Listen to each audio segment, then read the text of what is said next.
Welcome to True Crime with Strategic Eyes. Strategic back again. Welcome to a new edition of Strategic Eyes, guys. I definitely have a very sad show for you guys today. Now, I wasn't going to talk about this case. I'm going to be honest with you. This is the unfortunate unaliving of this young woman by the name of Iryna Zerusa. I hope I'm saying her name correctly. She's a Ukrainian immigrant who came here from the war-torn country of Ukraine. Unfortunately, she came here to escape war and the possibility of losing her life. She ended up losing her life here in America. I didn't want to talk about this case. Well, I wanted to talk about this case. I wanted to 100% cover this case, but I ended up deciding for quite a while not to cover it. This happened on August 22nd, the first day of this incident. It popped in my feed and I said, wow, I'm going to cover it. Look how beautiful this girl is. I said that. I'm sorry that I looked at her beauty and said, whoa, she's so gorgeous. I got to cover this tragedy of this young woman losing her life.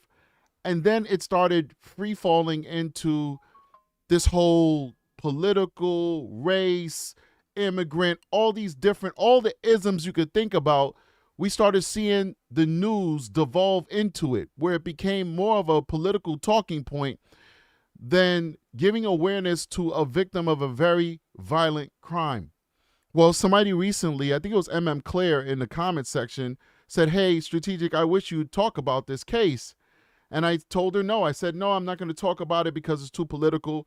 And then I thought about it. I said, are we not fearless on this show? Are we not fearless on this show? Yeah, we're fearless. Our job is to give a voice to the voiceless, and sometimes we have to cover very complicated topics that sometimes affect people's psyche, sometimes topics that affect people's political beliefs. But I think that everybody is misguided in this case, because this case is not about immigration. This case is not about race. This case is about mental health. And I want to say that just because this case is about mental health does not mean in any way that it mitigates or it exonerates the perpetrator for what they did. This is a madman. And there was a time in our society and our culture when we knew just what to do with madmen. When we were compassionate about madmen, we put them in mental health secured hospitals for the rest of their life. And when we were vengeful about madmen, we put them in prison for the rest of their life. It doesn't matter how you looked at it. This man needed to be in prison or in some type of controlled environment for the rest of his life, but he wasn't. Why wasn't he in an environment that was suitable for his mental health issues? Because in this country, we are experts at reacting. Sometimes that's a good thing. Sometimes being a reactive force is a good thing. We could go back to slavery. Slavery been around since the beginning of time. And America decided they wanted to partake in that type of institution. And eventually America decided that that institution was inhumane and antithetical to what we believe here in America. And we reacted, we stopped it, we changed it. And now look at us now, the greatest country on this planet, the most diverse country on this planet, the most loving and accepting country on this planet. You could come here as a Muslim, you could come here as a Christian, you could come here as a Jew, you could come here as a Buddhist, you could come here as a godless atheist. Whatever you want to be, you could survive here in this America. In France, you can't walk around with a burqa on covering your face. You can't do that, it's illegal. In America, you sure can. No matter how it makes other people feel, you sure can. This is the greatest country on the planet. But sometimes our reactive ideology is not good enough. There was a time where this country had so many mental health asylums that we didn't have the issues we have now with mindless, out of their brains, psychopathic people walking our streets like we see every single day. I always ask the question, how is it humane to watch a person on the side of a street defecating on themselves? How is this humane? How is that an example of the greatness of America that we allow people to live in their own feces on the side of the road, and just because they don't want to get help, we got to leave them alone because that's an expression of their freedom? What about Irena's freedom to live? What about her freedom to escape a war-torn country and have an opportunity to experience the American dream? What about her freedom? So we have mental health asylums everywhere in this country, servicing a large population of people who are mentally ill. But it is true, ladies and gentlemen, those mental health facilities, many of them, not all of them, were abusive, were neglectful. They did not meet the standard of care that we demand as Americans. So what did we do? Did we fix them? No. We were reactive. We shut them down. And so now, because we went from one extreme to, which is abuse, right, to another extreme of just shut them down, now we don't have these facilities. The infrastructure, the doctors, the nurses, the skill set that existed back then to run these facilities has now long since gone. They've gone into other fields. They're retired. They died out. Nobody to replace them. We don't have those facilities anymore.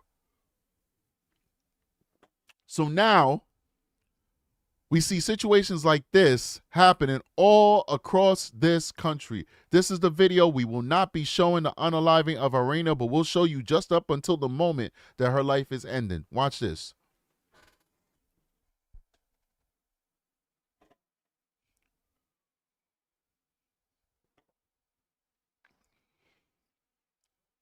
That is a man that's in distress.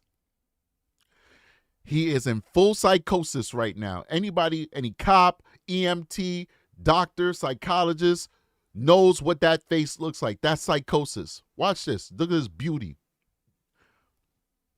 This beautiful young woman just starting out her life. She don't want to be bothered. She got the hat down, the big glasses. She's just trying to blend in with the world. Leave me alone. I had a long day of work. Look at him unfolding the blade. And it's over. Now, if I was in Irena's place, at that moment, I would be sitting down with a fully loaded Glock 9mm with one in the chamber. And guess what? I would be dead. There's nothing that anybody could have done in that situation to stop Ireina from getting stabbed to death. If I was sitting in the back of that train car or a seat away from Decarlos, I believe that's his name. Let's see. I think it's Decarlos Brown.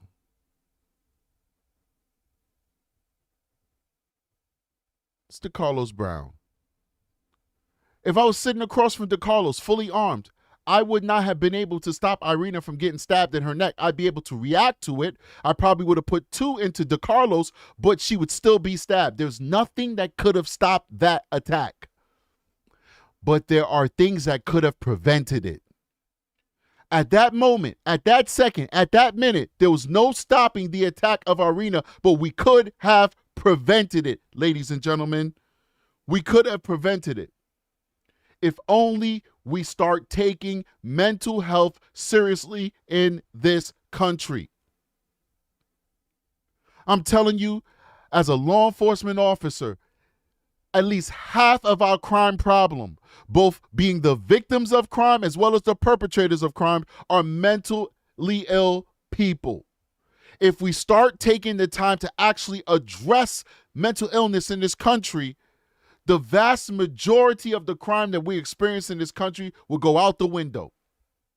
It would be a non-issue.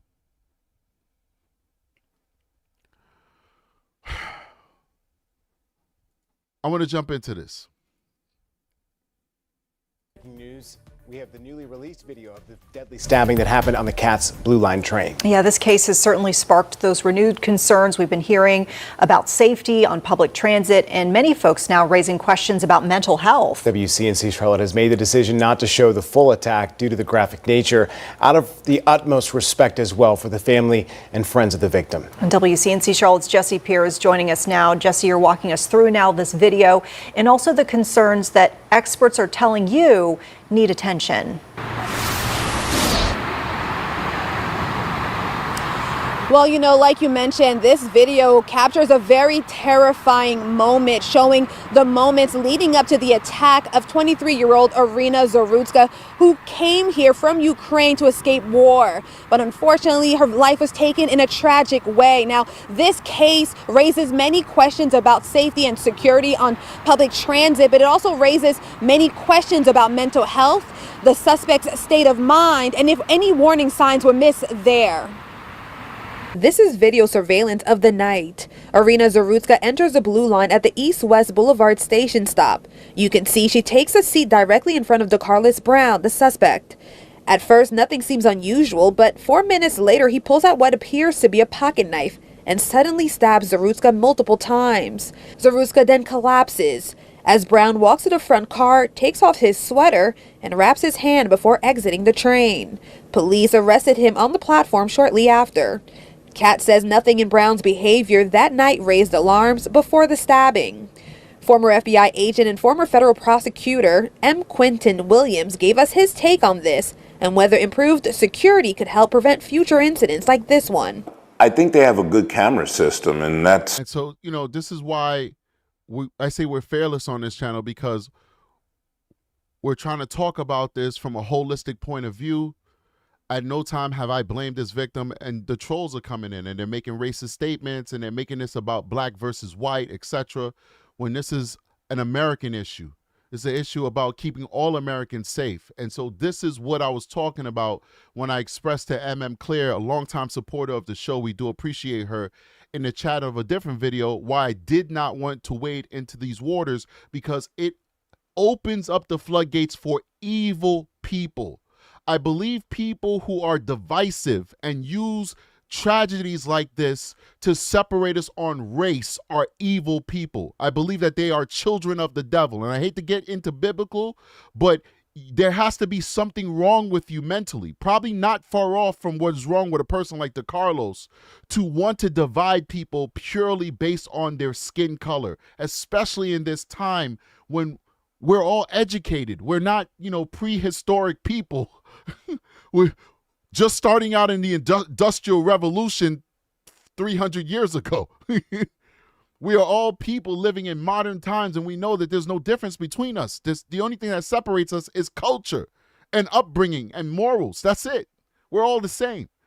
But we're going to keep going because it's important for us to talk about this, and Ireina's voice deserves to be heard. So let's keep going. But I want to bring that to your attention. The floodgates open, and these are the same people that will go to work and laugh with their black and Latino colleagues, or vice versa, because white people aren't the only people who could be racist. Racism can be, anybody can be racist. I'm a strong believer of that. I've heard racism from every single color and demographic before.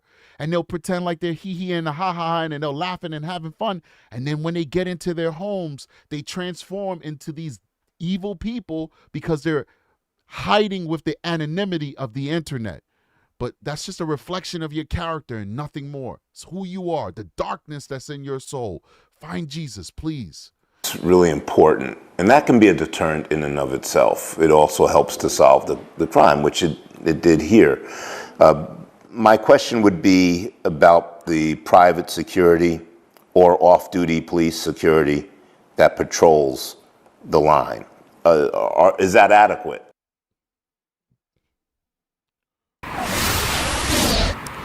Now, CAT has shared several measures they are taking to improve safety, and that includes upgrading technology, a stronger partnership with CMPD, and they have stepped up patrols along the Blue Line.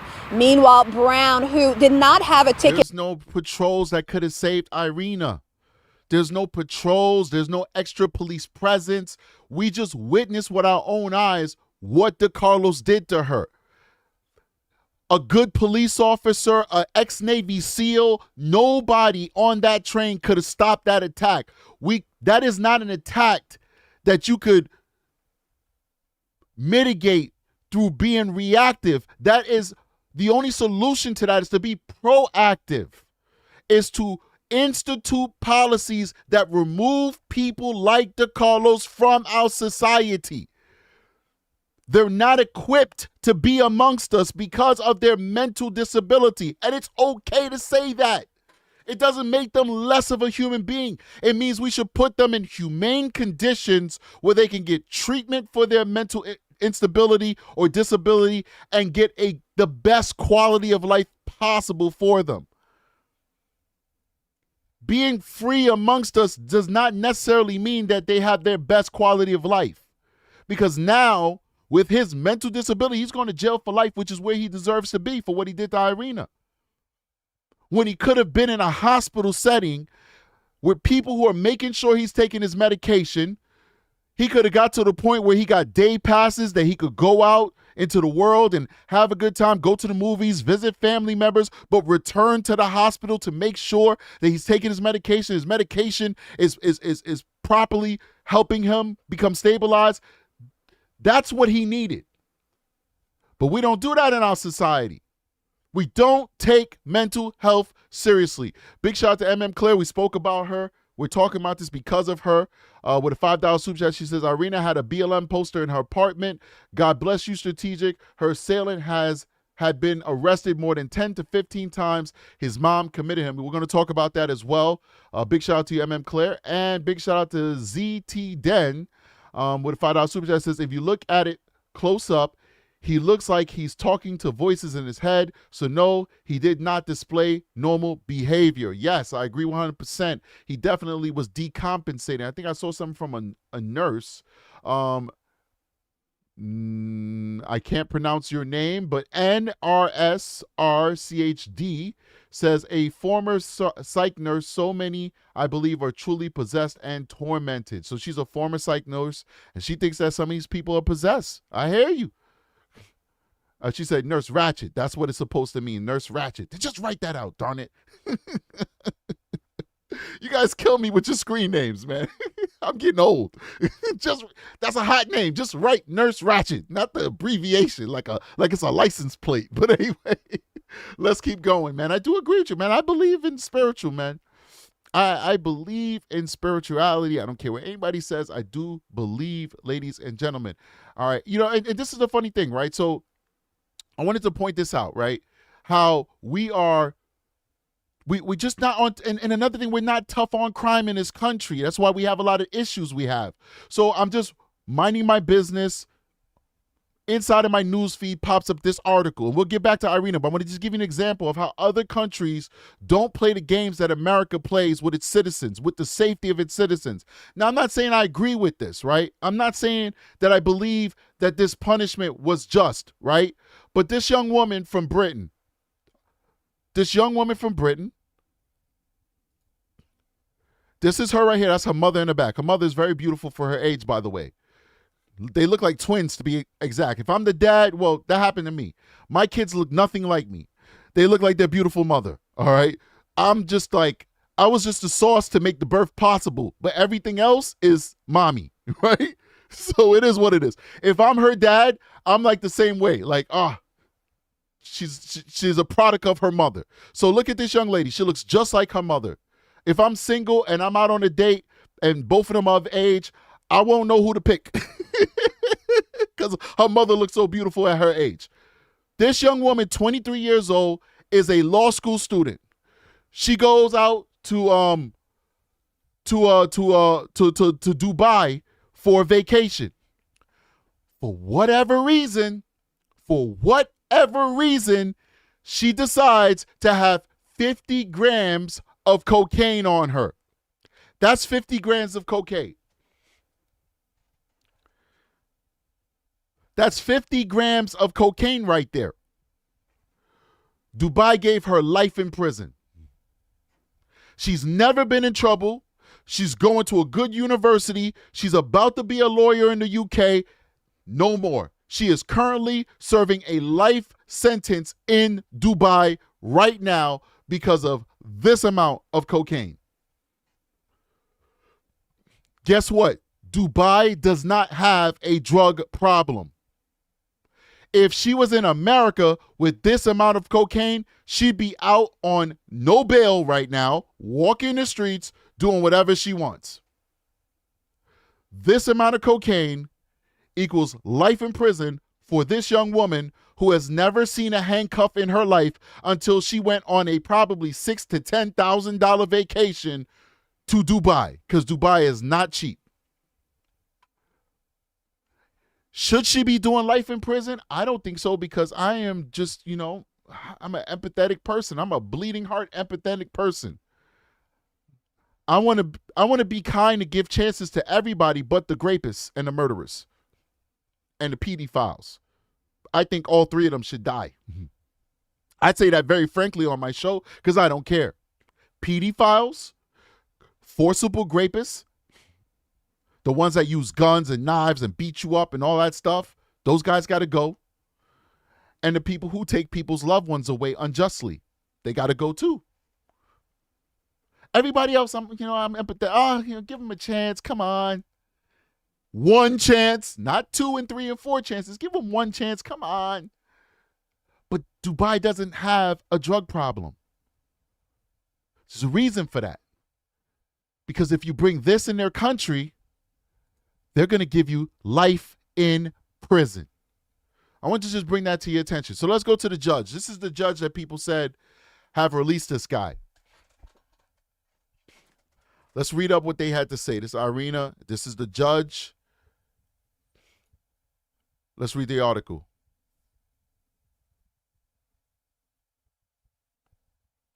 Oh, it's like a scrolly thing. I thought it was like a full article.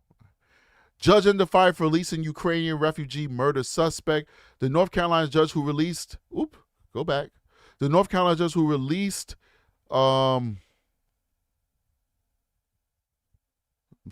Carolina judge who released a career criminal that went on to stab a Ukrainian refugee has been slammed for allowing him to be out on the streets. Magistrate Judge Teresa Stokes freed Decarlos Brown Jr. in January, around 7 months before police say he went on to slaughter Ireina Zerusa on August 22nd. Stokes allowed Brown, 34, who was homeless and has a litany of previous offenses, to walk free on a written promise that he would return for his next court appearance. Now, I don't understand how we allow a person to be released on their own recognizance if they don't have a place to live and they're homeless and they have a history of mental health. Let's keep going. Brown was arrested on January 19th for misuse of the 911 system. Now, to the judge's defense, this is a very minor crime, but he has a history of crime, and that should have been factored in as to whether just he gets a bail or he walks out of court. If he gets a bail and he's homeless, that means there's somebody out there who's willing to support him and be there for him and assist him. That person will make sure, or theoretically, attempt to make sure he comes back to his court dates. But to release a mentally ill person with a history of absconding programs, a history of not having a place to live, a history of not seeking treatment for their mental health disorder, to me is negligent. But let's keep going. After he dialed the emergency number while police were conducting a welfare check on him during the ordeal, Brown, who was schizophrenic, told police he thought that man-made materials were inside his body controlling his movements. This man is sick. At this time, the police should have not only have arrested him for misuse of 911 system, but they should have Baker acted him. They should have arrested him based off of his mental health condition. He should have been confined to a mental health facility. But we don't have those institutions available in our society because we closed them down in the 60s and the 70s and we never bothered to rebuild them. Let's keep going. Brown wanted officers to investigate this man-made material that was inside of his body, the arrest affidavit reads. So they arrested him for calling 911, but they didn't do nothing about the fact that he is nuts. Let's keep going. And that's the end of that. That's him right there. Oh, officials advised Brown that the issue was a medical issue and that There was nothing further they could do. Now, I got to tell you, in my municipality, we would have taken him to the hospital. Now, would the hospital have kept him? Absolutely not. They would have loaded him up with some temporary psych drugs to stabilize him, and then they would have released him. But at least I am confident in saying that in my municipality, there would have been documentation that these officers, if my municipal officers had contact with him, there'd have been documentation that they took him to the hospital for a mental health evaluation. What the hospital would have did, I'd have told you that it did nothing. I have the hospitals in my municipality that I police, that I'm a part of, they would have treated him and released him 1,000%. Treated him in one day and released him 1,000%. But I guarantee you my municipal officers would at least took him to the hospital, which it appears these officers did not. These Charlotte officers did not. Let's keep going. This response sent Brown into a rage, and he called 911. So even he's like, help me, and you're not helping me. He's saying help me in his own way. He said help me in his own way, and these dudes did nothing, and then he went crazy. And he called 911. Officers arrested him and charged him with a misdemeanor. So they were willing to take him into custody for a bullshit 911 call, but they were not willing to take him into custody to get mental health treatment. Even Brown's mother said that the court system failed the community by allowing him to roam free despite his serious mental health issues, according to Newsweek. She said he was placed under psychiatric monitoring for 2 weeks after she secured an involuntary commitment order when he was diagnosed with schizophrenia in 2014. His mother's a freaking hero. We can't say the mother was at fault. We can't say the mother was negligent.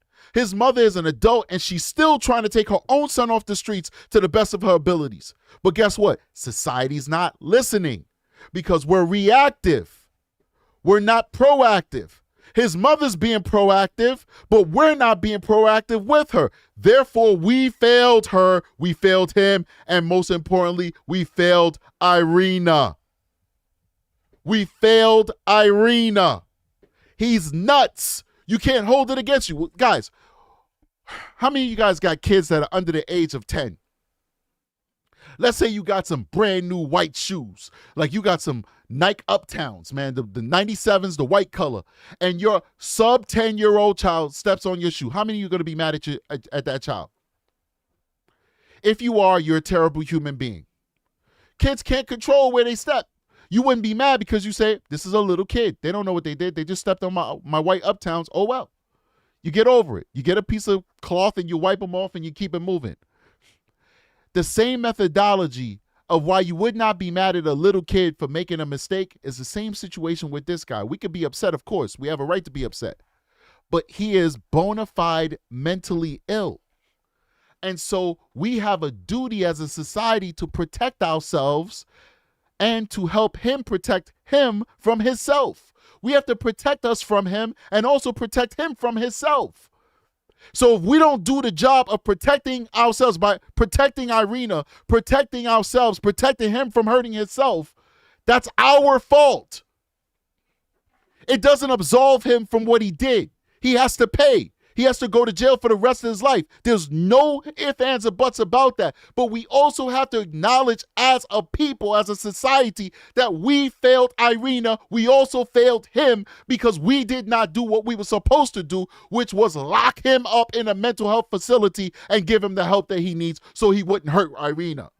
It's our fault. Big shout out to Dr. Cataclysm. I'm throwing him out there. I always do. I don't care. He never admits it, but I don't care. He is a mental health clinician of some sort. We figured that out over the many years that he's been watching the show and supporting the show. He is a mental health clinician. Let's see what he says. $20 super chat from Dr. Cataclysm. First of all, before that, Dr. Cataclysm gave 10 free gift memberships. I didn't see it. I just saw it now in my peripheral. He gave us 10 free gift memberships to 10 lucky people. So make sure you guys thank Dr. Cataclysm. Now, Dr. Cataclysm also then went ahead and gave us a $20 super chat. He says, we have psych facilities. Something that is not spoken about is how we have allowed our mental health to be commodified. I've seen investment organizations buy up hospitals and treat it like a failing company, cut and sell. That's a fact. That happens too. But I can speak from a person who lives in New York State. Our state mental health system has been severely depleted, and it started under Pataki. Pataki closed them down. And how can I say that with such certainty and definitiveness? because I started my law enforcement career working for the New York State Office of Mental Health and Hygiene as a safety and security officer in a mental health facility. I worked at Manhattan Psychiatric Center and the New York State Psychiatric Hospital. Those were my first 2 law enforcement jobs. I was a low-level peace officer. Didn't have a gun, but I had a baton, and I had handcuffs, and I had the power to make arrests. So I worked within the system in New York State. And it is overburdened. It's underfunded. If you go to New York City right now, on Randall's Island, Ward's Island, there were 2 psychiatric hospitals. Manhattan Psychiatric Center, where I worked at. I know why they called it Manhattan Psychiatric Center, because it wasn't on the island of Manhattan. It was on Randall's Island. They closed that down. Where I used to work is no longer a psychiatric hospital. It's closed down, and it's now a homeless shelter. Next to it is Kirby Forensic. Kirby Forensic is still open. That's a psychiatric prison. So we kept the prison open, but we didn't keep the civilian psychiatric center for people who just needed help but weren't criminals. When I worked there almost 20 years ago, see how long I've been working? When I worked there almost 20 years ago, we only used 4 floors in a building that had 28 floors. It has 28 floors. We only used 4 floors. The rest of them were dilapidated and uncared for. Paint peeling off it.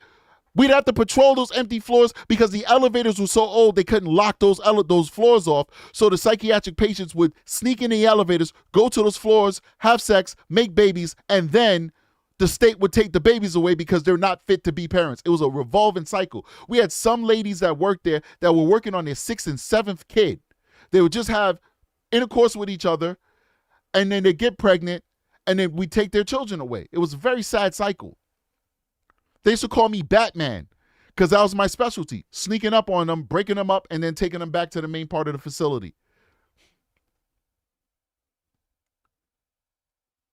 28 floors, only 4 floors being used. How many people could be served if all 28 of those floors were being used as a psychiatric hospital? Let's keep going, man. I'm sorry. Sorry I went on that tangent.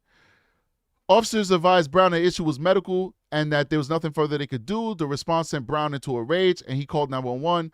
Officers arrested him and charged him with a misdemeanor. Even Brown's mother said it was all right, so we already read that. Let's go to the next one. The desperate mother said he became so aggressive that she had to kick him out of her home. Brown's lengthy criminal history also includes assaulting his sister in 2020. I think that's his mother, not the judge. Nope, this is the judge, I guess. This is the judge. I don't know. I don't know if it's the judge. I don't know if it's the mother. I have no idea. Let's keep going. And to me, it's not clear. So I don't want to say that that's the judge when that's actually the mother. And the mother's a hero. The mother's actually a hero in my eyes. Whatever. Let's keep going. Brown's lengthy criminal history also includes assaulting his sister in 2021, leaving her with minor injuries, and armed robbery in 2014. Despite these crimes, and Brown being a potential flight risk because he was not fixed to any set address. That's where that judge really screwed up. It was a minor charge. Most judges would have let this guy go, even with his prior criminal record. The problem is you let him go and he's indigent and he has no home. That's the problem. You can't release somebody a bail if they don't have a home. You're supposed to know where to find them. A bail bondsman won't give you a bail if you don't have a home. That's how they supposed to go collect on their bail if you abscond. They want to know where you live. They want to know where your parents live. They want to know where your assets are. That's what it takes for you to go to a bail bondsman and have them front money for you. Why would the courts let them go without a home? Let's keep going. Released him during his court hearing about the 911 call. A document outlining the condition of his release seen by the Daily Mail shows that it was authorized with only a written promise to appear at his next court hearing. It's negligence. Let's keep going. The court memo from Mecklenburg County includes Stokes' signature and one of Brown's many mugshots showing him looking dazed with his eyebrows raised. Social media users have been quick to name and shame the judge, claiming that she should take responsibility for allowing Brown to be free to commit his next crime, which ultimately ended a 23-year-old refugee's life. Florida Representative Randy Fine called for every judge who released Brown to be held accountable. I'm not liking the sound of that. It sounds like some kind of mob justice kind of thing, but it is what it is. Sharing a photograph of Iryna alongside Brown, he wrote, "This monster on the right It's who the pro-crime Democrats want sitting next to you. See this is what I'm saying? They turning it into a whole political thing. And I'm just not with that. For me, if you're going to make something politics, let the family say something politics. Let them say that they want to make it about politics. Don't use somebody's dead loved one for politics. And I might agree with this guy. I'm not saying he's wrong. I'm not saying he's right. But it's not right. And we see it happen so often in our culture and our society where we're using dead people to further our political gains. Let the family say it's okay. Let the family say, we believe that it's a failure of politics that our loved one is no longer here. And then you could run with it. Then you could run with it. But I just don't think that it's okay to use people's loved ones to put your own political agenda. Unbelievable, one person wrote, while another pointed out that he had been released 14 times. A third person noted that Stokes is also the director of operations at a mental health and addiction clinic in Charlotte and questioned whether she had an incentive to release violent criminals who might need those services. Wow, that's deep. That is deep. And is that not a conflict of interest? I wonder if that's a conflict of interest. Let's keep going. The Daily Mail has contacted Stokes for comment. Brown allegedly stabbed Zeruska to death at South End Light Rail Station in Charlotte, North Carolina. On August 22nd, he was arrested soon after and taken to a hospital with non-life-threatening injuries. Brown was then charged with first-degree murder on his release. Wow. Let's get a little background on Zeruska. Zeruska had only recently arrived in the U.S., seeking safety from the war and hoping for a new beginning, her family said on a GoFundMe page. Brown's previous crime saw him serve 5 years in prison for a 2014 armed robbery and was released in September of 2020. Just months after his release from prison on February 2021, Brown was arrested for assaulting his sister in Charlotte and leaving her with minor injuries, according to police records obtained by the Daily Mail. That same month, he was also arrested for injury to a personal property and trespassing. A police report from the incident said Brown returned to the address after being told he was not allowed back and kicked and damaged the front door of the listed victim's residence. In July 2022, Brown was then arrested again for domestic disturbance. Brown was arrested for disorderly conduct. The suspect was yelling and cursing, causing a disturbance and drawing the attention of multiple tenants while on the property the call for service was located. Read the police report. Brown's arrest records go back as far back as 2007 when he was still a minor. Over the next 7 years, he was arrested at least 6 times for crimes including felony larceny, robbery with a dangerous weapon, and communicating threats. According to Charlotte Observer, most of the charges he faced during the time were dropped when reached for comment. The Mecklenburg District Attorney's Office told the Daily Mail Tuesday it cannot speak about defendants with pending cases. In broad terms, it remains the position of the District Attorney's Office that those who commit violent crimes should be held in custody pending trial, the DA's office said. And we see this a lot in every single municipality where DAs will drop charges, will give these deals. We call them an ACD in New York, adjudicated. Well, I should know this. What's an ACD? Basically, if you stay, I forgot exactly what it is, but if you say that, if you stay out of trouble, if you stay out of trouble for a year, it will basically be released from your record. And I get that if you're like stealing something for the first time in your life, I get that. But like when you're doing violent crimes, you should not qualify for these things. You should not qualify for these things. This is crazy. All right, guys. I got some stuff I got to do. I'm going to try and crank out some more shows for you guys today, most definitely. But I wanted to bring awareness to Iryna. Iryna did not deserve to die. Nobody deserves to die, especially in the position that she was in. And like I said before, there's nothing that any one of us could have done to protect ourselves from this. If I was there, if you were there, we would all been victims. All right. The only thing I could say is that I make it a policy of mine never to give my back to anyone. So if I'm ever on a metro or something like that, if I'm in New York City and I find myself taking a train, which is very rare, I'll drive everywhere if I can. But if I do have to take a train, I always stand up by the doors and keep my back to everybody. A back away from everybody. So I'll lean on the doors of the train, and then when the door's about to open, then I'll turn to the side, let people on the train. I'm looking both ways, making sure that I see what's going on. You don't know how many insane people I've seen on the train. I also make it a policy, and not everybody can have this policy because gun laws are different all over the country, but I never, ever, ever go to New York City or anywhere else without my firearm. I always have it on me. always. And I'm always willing to take action if need be. The last thing I ever want to do in this life is to take another human being's life. That is the last thing I ever want to do in this life. You'll hear people come on the internet and talk very cavalier about taking somebody's life. Like, oh, I'll blow him away. I'll shoot him. All right, tough guy, I got you. God didn't put me on this earth to kill anybody. But I have a duty to protect myself. And because I'm a sworn officer, I have a duty to protect the lives of others. Point blank, period. And I hope that God and this universe will never put me in a position that I have to do that. But if I am, I will rise to the occasion. I will rise to the occasion. Big shout out whoever gave us coffee. Appreciate you. Thanks for supporting the channel by hitting that link up there and giving us coffee. Thank you. I heard the little sound in my ear. So it is what it is, man. Stay vigilant, people. Get off your cell phones. This is nothing to do, Iryna. This is just a cultural thing. Get off of your cell phones. Like, mind you, if Iryna was sitting there and she wasn't on her cell phone, she still would have got stabbed in the neck. There's nothing that would have stopped what happened to Iryna but us being preventative and locking people up like him in mental health institutions. There's nothing that would have stopped it. But there are other situations that we have observed where people were distracted on their phones and therefore they became victims of crime. Get off of your cell phones. Be wary of your surroundings. And if you see somebody who's looking crazy, it's okay to be vigilant about them and to get away from them. It doesn't matter what their color is. It doesn't matter what their ethnicity is. It doesn't matter what their sexuality is. Let people feel however they want to feel. If you feel you need to cross that street because you see a bunch of dudes walking towards you that look like they thugs, well, guess what? When I was young, I used to think that that was racist. Last thing I'm going to say. Last thing, because I think this needs to be said.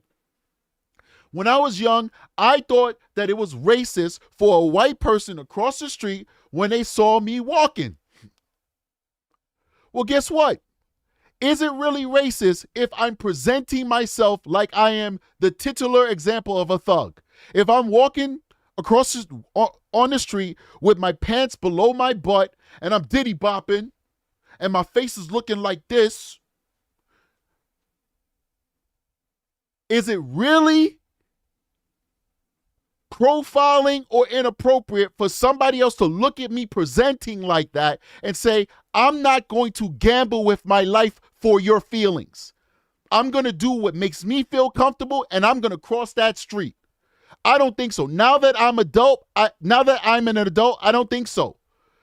Now, if I'm looking like strategic, like I do like an upstate suburban dad with my pants on my waist, and I'm walking with a Columbia sweater like I like to wear, and you want to cross, well, maybe something might be wrong with you. Maybe you got trauma, maybe you're racist, I don't know. But if I'm presenting like what society says is somebody dangerous, I do not blame you for doing what's necessary to stay alive. And I do it too. If I see a bunch of young people walking, looking like they gangsters, I'm crossing the street. You know why? Because I'm armed and I don't want any confrontation and I don't want to take no young person's life because they make me fear for my life. Do what you have to do to survive, ladies and gentlemen, because these streets are getting dangerous out here. These streets are getting dangerous. And you don't want to be the one saying, what if? What if? Not last super chat. You send more super chats if you want, but I'm getting out of here. Pure Devotional says a $5 super chat. Schizophrenia is very, very treatable, and we just as a community have to reckon with our failure to want to care for each other. No truer words have ever been sent. I appreciate you, Pure Devotional. You are 100% correct. You are 1,000% correct. On that note, I'll see you guys on the next one. Let me cue up that outro. Strategic is out of here. Peace.